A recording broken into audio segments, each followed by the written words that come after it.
Well, it took less than 30 minutes for our very first matchup of the night to be concluded, but now we are into the business end, this time with two of ANZ's very finest. Xylophone dudes go up against the giants, the titans known as Crimson Gaming, to showcase what weird, wild, and wacky strats they have. GeoPhoenix, we've seen what they did against Mind Freak. Are we expecting much the same this time around as well? Oh, I wouldn't put it past them, especially when you have someone like Flays on the lineup. Anything can really happen, and I hope we get to see some of the character that they do put forward in a lot of their drafts. But I also wanted to see them really just perform once we get into the game as well. Because Crimson, they have looked very dominant, but I also just want to see another team really take it to them. What's exciting for me is actually just looking at the map bans coming into this one. So leading into today, we had 3 bans on Sky Temple for Xylophone dudes. They banned Sky Temple again. So these guys just really do not like maps that cater to the idea of skirmishing, but then sort of falling so far behind that you can actually never leave your base. And then the repeat flip of that could then be said for Crimson. They've done their research, they've done their homework. They've banned away Battlefield of Eternity, a map which can be snowballed, which is very team fight dependent. And it's a map that many members from the old Quick Match Warriors were known for. So early game pressure, early game style, if that can really start to be built up, maybe a 7-minute win can be achieved again. Maybe not on Cursed Hollow, but you're looking at those sort of same ideas again. So both of these teams coming in, taking no chances. They respect and understand that every map counts, especially if you're looking for that top 2 spot, which is exactly where Crimson had their eyes set on. Yeah, and they are going to be a likely candidate for one of those, for one of those top 2 spots at least. At minimum, we're expecting them to take at least second. So getting every single map and trying not to drop some of those cheeky maps that we saw a little bit earlier in the split, dropping that one that we were referencing earlier. Those are maps that you don't really want to be dropping, especially when we get later and later into the split where it does come down to map differential. You want to be having clean series, and you don't want to be dropping things just for some odd drafting things that we've seen in the past. Yeah, I mean, like if we speak about so the options really of what's being picked. Xylophone dudes have one of the biggest hero pools so far. They've been flexing into all weird, wild, and wacky things with Sylvanas, with Sugara, with Cho'Gaz, with the Butcher. Everything under the sun has been played by these dudes. There's only 3 weeks into it, so for them to showcase this much, it's a case of look, that's the ANZ meta, or maybe even just this is what HGC has, but this is what we want to play. It really does put the XD into XD. It does indeed. It does. It's like that's all you can really say about their own little meta, I guess, because looking at that lineup, it's like, yeah, you have some strong players on that lineup. As you mentioned, some of the remnants of the QN Warriors, and they were one of those middle of the pack teams who did quite well in certain situations. But one of the things that plagued them throughout the last split was that sure, they had really strong early games, but they would tend to consistently fall off in the mid to late game, whether it came to just some wonky shot calling, just not being on the same page. Some of those trials and tribulations, some of those troubles have kind of carried over into this roster as we've seen so far this split. Yeah, they've been doing a lot of roster shuffling as well, not to forget. So they've been bringing in subs, they've been switching around who is playing what. Truly a flex across the board for a lot of these members, with some known for their support plays. Next minute they're playing tank, the next minute they are playing assassin. So I suppose it keeps you on your guard as an opponent, but at the same time, it's that age-old classic that you are jack of all trades, but a master at none, and you'll need to be a master to try and take down one of the big dogs like Crimson, who are going to start off here on the right-hand side with the first pick and the first ban. And it is Infernal Shrines, a map that they are very, very comfortable on. And, I mean, last week they were able to get arguably the most disgusting Abathur comp possible on this map with the Karazim, Genji, Sonya, and Muradin. Every single member is an absolute monster when that symbiote is relevant, and they definitely brought that pain to Pleb to Pro. Yeah, it did not look fun to go up against. It's one of the compositions where you look at it and you're just like, that's just rude. Why did you do that to them? But it is one of those strong compositions, and it is one thing that they could pick up yet again if the draft ends up going that direction, because we have to see where the first ban goes, whether or not they take away the Abathur right off the bat, or if they try and go for something a little bit more like a standard to be honest, I wouldn't be too surprised to see something towards the likes of the Malfurion ban, because that is a very powerful pick, or even the Johanna, because hell, Johanna's just really good. Well, the Johanna was what they banned up against Mindfreak last time on this map in particular, with Mindfreak opening up with a Maiev ban. So we're not going to see a complete repeat of that one. They have gone for the Garrosh ban, which we've talked at large in the past, that not been the strongest for that map, given the fact that those skeletons on the point will make it quite hard for him to find that Wrecking Ball to try and isolate out a target. But still, if you are looking to try and go a dive comp, then the Garrosh is arguably the best counter with that Warlord's challenge unlocked at level 10. The question now is, though, for Crimson, how do they open up this draft? What are they looking to try and assert themselves with? Are they just going to go simply for the Malfurion? I was actually giving a little look at some of these stats coming into today on Master League. If you're looking at the top KDAs, the entire roster of Mindfreak and Crimson are in there. The top 10 KDAs. And the Shadow, their support player, his KDA, listen to this, right? His KDA is 85. The guy just does not die. It's a pretty good number to have for a KDA. I mean, you're not going to be too disappointed by even like 20. Like, just hitting about a dozen when it comes to a KDA is pretty decent, but going up towards the 80s, you're just like, all right. And then you put him on to one of the best you can really go for in the role with the Malfurion. So he's going to be quite safe for himself. He's very comfortable in this hero as well. I mean, there's the defining play from last week where they were sieging up in the bottom lane, and he just goes in for the most insane Twilight Communion, where he just like silences the entire team. It's like, look, I've had enough. It is time to finish this game. Wrap this one up. Wrap it up, boys. GG, go next. And that's exactly what happened. Literally roll the clip, because all the boys fell on down, and Crimson sailed on through to a victory. So the Malfurion, yeah, it has to be that power pick, absolutely. But the question is, we don't want to read into this too much based on how they responded against Mindfreak. But last time, they had first picks, so you can't take away too much from this. But they did draft a Cho'Gall Sylvanas. So if we're thinking along those sort of wavelengths, Geo Phoenix, are we going to see that come again? I like where they're going with this. It's a little bit more standard, not too out. That's a tall ask for them. Yeah, they're strong heroes. I mean, the Blaze we saw in the previous series did so much work, Superfish being an absolute menace on that hero. And the Stukov, although he has fallen off a little bit, he has got a little bit of a buff back to some of his healing numbers. He's still quite good. That lurking arm is very impactful. And especially when you're playing around these shrines, those are areas where that lurking arm can get immense value. It's why these two supports in particular are so damn strong. Of the zoning control, you talk about the lurking arm for Stukov, you then got the entangling roots for Malfurion, but then the silencing components of both of these series. That's what really makes it compared to the other supports in the meta, which may have, a slow like Rhaegar or Deckard Cain with his very delayed scroll of sealing. So it's instant value, which can be really felt, and hence why metas are prevalent if you were a little bit unsure why you see these picks all day, all night. But a Johanna, we talked about it in game number 1. You can't let them have a Johanna and a Blaze. Too much point control. Speaking of point control, Jesmez played this one last time. The Sonya, it is arguably the best on a map like this for that point control, not to mention its insane dive potential just to one-shot any squishy. Yeah, the only other hero you could really put in a similar regard when it comes to the shrine control would be something like a Kerrigan, but we don't really see too much of her in and around these parts, which is a little bit of a shame. She's always a bit of fun, always throws a bit of chaos into the backline of your opponents. But the Sonya is just a little bit more standard, will control that solo lane quite well. Going up against the Blaze, it's... the Sonya can apply a lot of pressure, but the Blaze is just going to sustain through a lot of that. So a lot of the times it's going to end up equalizing for the most part. It's about how they impact the team fights once we get into mid lane game that we really start to see the differences. Blaze will come in and do the immense lockdown and just sit there and be just a presence that has to be dealt with, whereas the Sonya, she can become that kind of assassin almost in the way she can come into a fight. Hard to try and read, really, who are playing these picks. We've seen Stukov being picked by 2 players, Flaze as well as Sailor, for the Xylophone dudes. So hard to try and look at their track record so far and isolate, exactly what direction they're going to go with what heroes they have available in their arsenal. But they do deny the Hans of that engaged potential.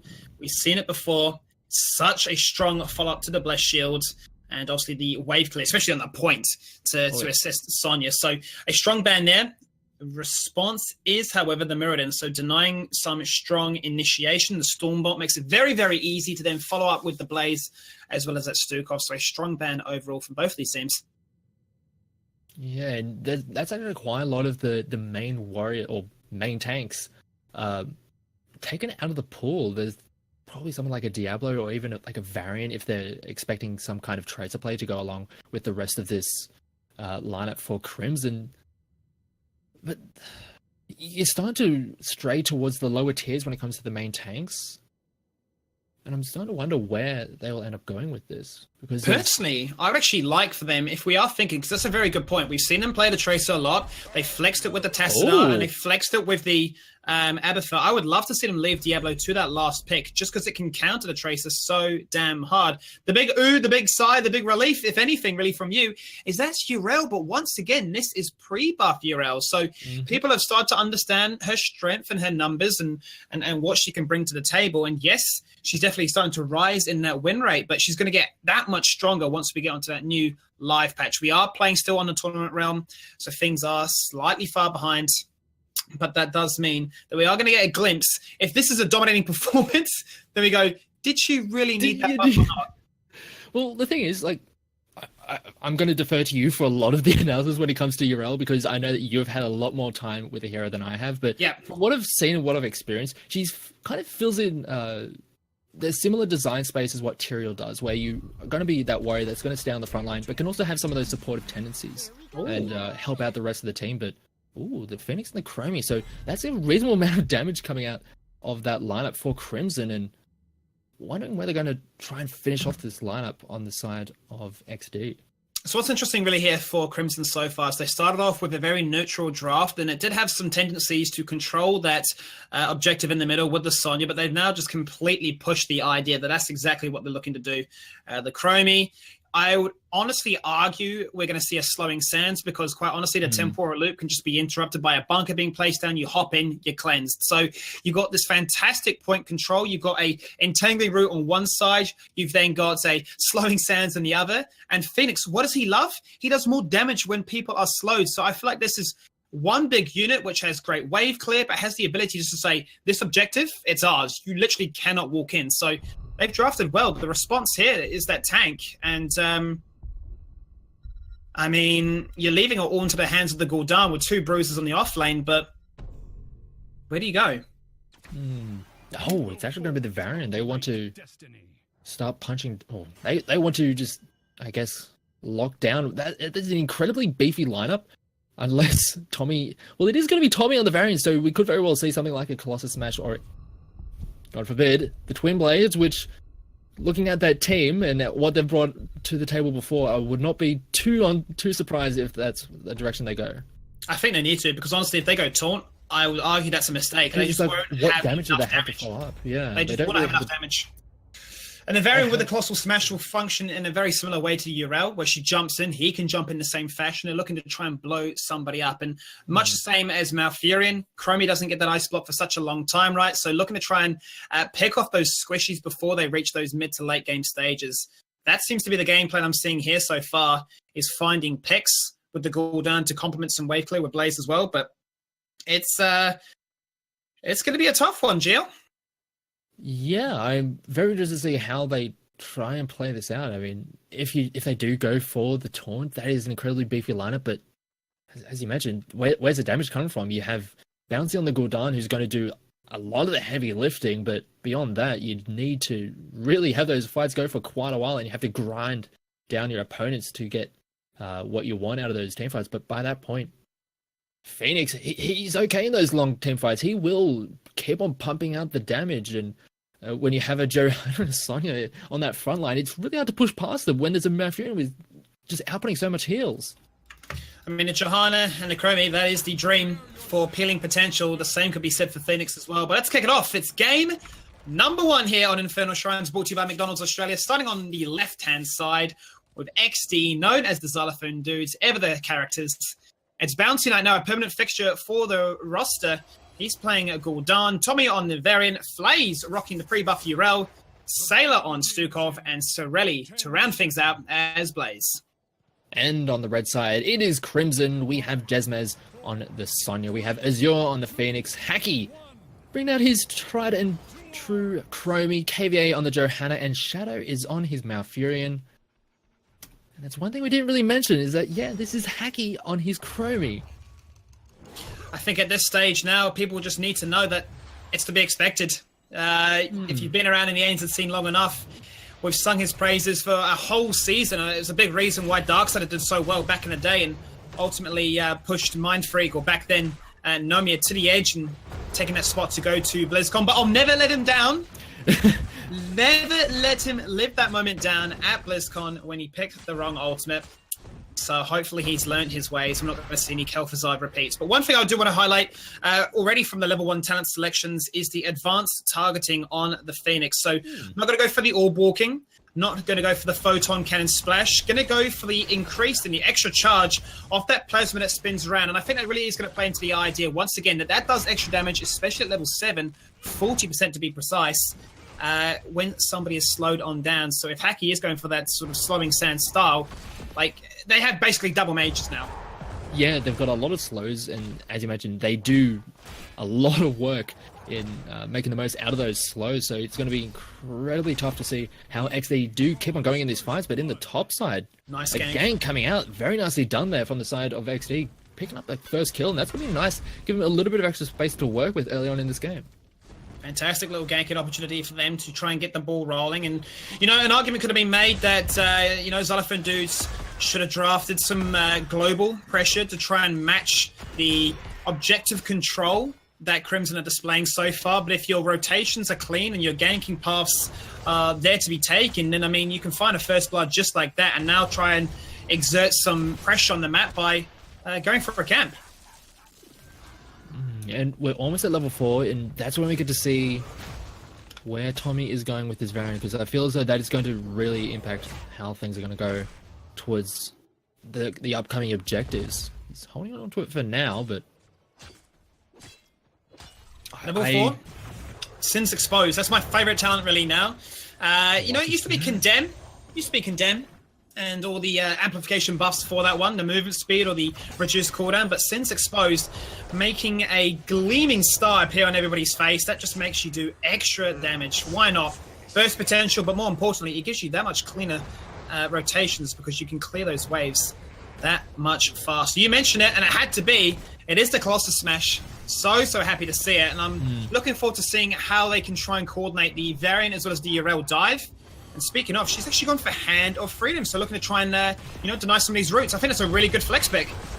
Yeah, it's interesting to see how this is going to develop as we get into these objectives, because, as you mentioned, they need to be diving in as a unit to try and take down that one target, but they're taking so low. Tommy trying to get out of there, but doesn't have the sustain, and he's going to be the first one to go down at the start of this objective. Flares was very low, wasn't able to dive on in with him, and he was a sitting duck without the parry charges. He's unable to protect his own life. And now Crimson say, thank you very much. Your opportunity to shine has passed. This is where our comp starts to fully come online. We have this circle, this spot, this zone under our quarantine, and there's not really much you can do. And that really does tell the true story. As you look at the skeletons, it's 2-32, as Tommy only now is riding back into battle on the old Plebbles.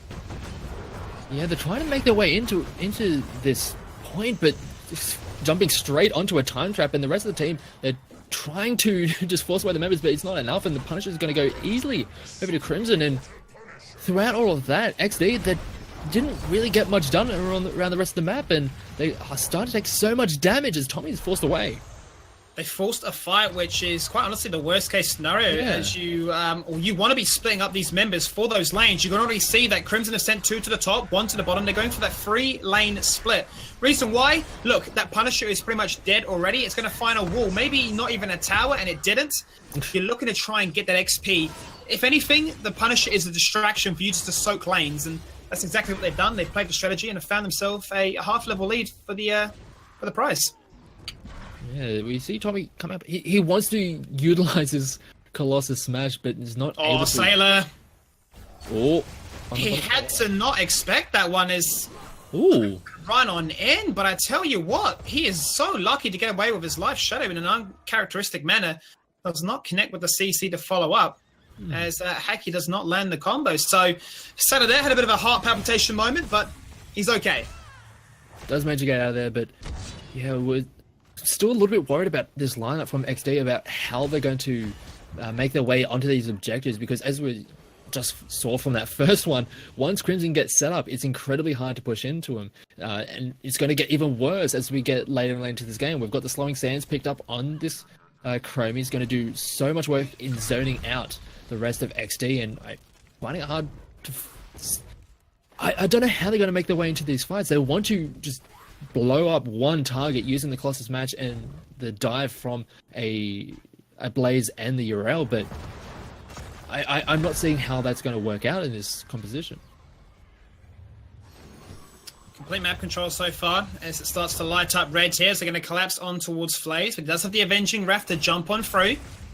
And this is my favorite talent in the game. Divine Steed at level 7.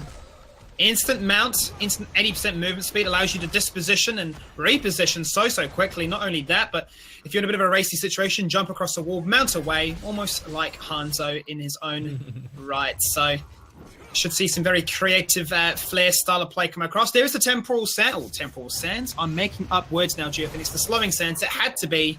And just watch, when they do go for a point, how much Phoenix can do.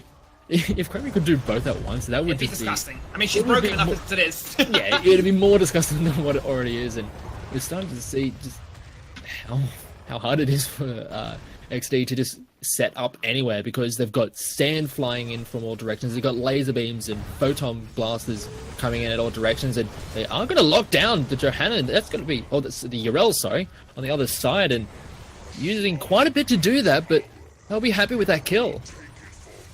So hard and frustrating to push on into. Just like the lurking arm, the slowing sands is debilitating. It's a zoning tool used for great effect as Bouncy Knight does receive another Dragon's Breath to the face. But the Shrine is active. Crimson are on the doorstep still with a comfortable half-level lead. Everybody is in position. Everybody is setting things up nicely. But both teams have respected the macro pressure and have peeled off to pick up these bruiser camps, so those shamans should find some value in the top lane. Hopefully both sides are wanting to get some value, but Crimson, they're in a pretty good position. They are set up on the point. The slowing sands haven't been set up yet, but a great Dragon's Breath does take down the squishy back line of XD quite low, but now we have to see how this lineup from XD is going to work out. They do use quite a bit, but Stick of detonated! I tell you once, as I said, look at what happens when Azure gets aggro and he just deletes the Stukov. Varian then pulls in following suit. Chromie doing what she does best. Both the assassins for Crimson here finding their mark, and Sorelli trying to stay on that ignited oil spill for as long as possible for some kind of regen. But right now, they've done it twice. This is the second time where they're playing into the true strength of what Crimson have drafted. Point control. And this is when it goes back to my original argument and my original point of, if you don't have a global, you need to try and push these waves out and get some pressure in other manners. Otherwise, you are just going to keep falling further and further behind. Yeah, and a lot of their wave delay is on the back of the Gul'dan, and right now it's just not really doing the job right that they need to be doing. They're not able to rotate as quickly and efficiently as what Crimson have been able to, and we're seeing just how easily they're able to control the map at this point. And once they get, as we've been seeing, once they get set up, hacking with those slowing sands just facilitates Azure to be, as you mentioned, so aggro, and it gets so much damage done. And it's looking really rough right now for XD. I'm struggling to see a way back into this game for them. Crimson have level 13, and they have an Arcane Punisher, arguably the strongest with the zoning lasers.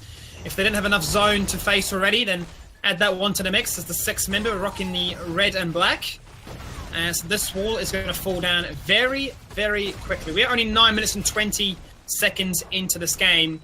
But with that wall down, they are threatening with a very healthy Punisher still to go for a keep. And if they find kills, we're going to see a repeat back-to-back of a game-ending play. Urel falls on down. The Horrified does not find as much value as it would have liked otherwise.